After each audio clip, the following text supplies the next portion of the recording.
So we went through the scriptures together. I asked them some simple questions. When God pours out his Spirit on your sons and your daughters, will you allow your daughters to prophesy from your pulpit? They said, no, we will not. The teaching pastor tried to go down the line of thinking that there is no more prophecy until I brought to their attention the fact that their own pastor had recently in one of the Southern Baptist Convention meetings talked about how the pastors needed to step into prophetic preaching. So they did have what they called prophecy through their preaching coming from their pulpit, but they did say they would not allow the daughters to prophesy from their pulpit. I said, if you had Deborah in your congregation, would you allow her to speak from your pulpit?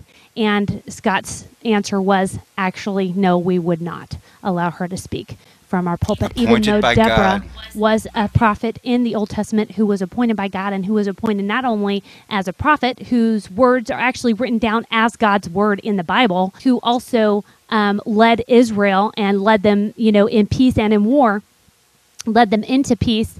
He said no, they would not allow her to prophesy. And so, he understood the problem, and he said, we're Southern Baptist. This is our position.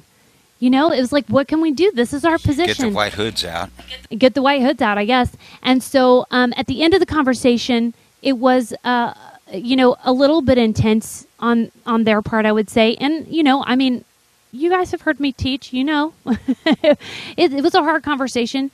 But at the end, he said, here's the deal. I watched your teaching with my wife, and I can't see what you're doing wrong.